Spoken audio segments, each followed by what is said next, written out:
Hello everyone. বিয়াত যাবলৈ ওলাইছো যোৱাৰ আগত এটাই চিন্তা কোনযোৰ কাপোৰ পিন্ধিম গতিকে বিচাৰি আছো বাৰু কোনযোৰ পিন্ধিম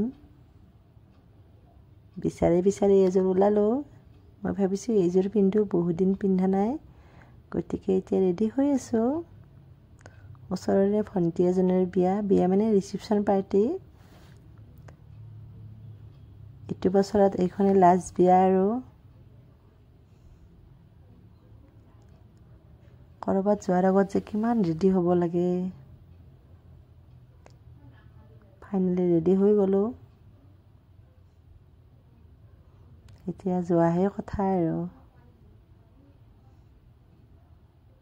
আহি পালো বিয়াখন আছিলে গড়চুক আহোম গাঁও আহি দেখিছো ফুচকাটোতো খাবই লাগিব প্ৰথমে দৰা কইনাক মাতে খাই দি আহো কইনাজনীক ইমান মৰম লাগিছে ফুচকা খাবলৈ আহি গলো আমি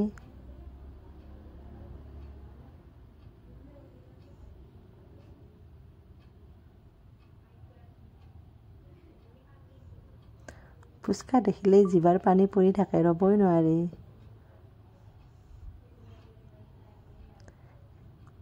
ৰবাখন বিৰাতে ধুনীয়া সজাইছে মানে পেণ্ডেলখনি বহুত ধুনীয়া লাগিছে মানুহো বহুত আছিলে আৰু খোৱা খাদ্যখিনি ধুনীয়া হৈছে প্ৰথমতে কফি খাই লও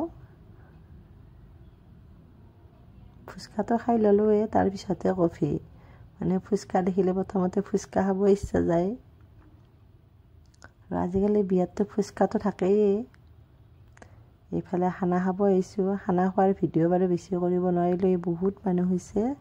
পুৰা লাইনত আছো খানা কিন্তু বিৰাতে টেষ্টি হৈছে মই খোৱাত ব্যস্ত মটনটো বহুত টেষ্টি হৈছে চিকেনটো ভাল হৈছে খোৱা বোৱা হৈ গ'ল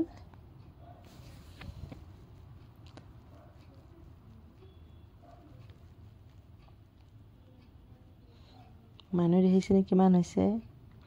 যেটো খ্ৰীষ্টমাছৰ 2 দিন আগত ৰিসেপশন পাৰ্টি আছিলে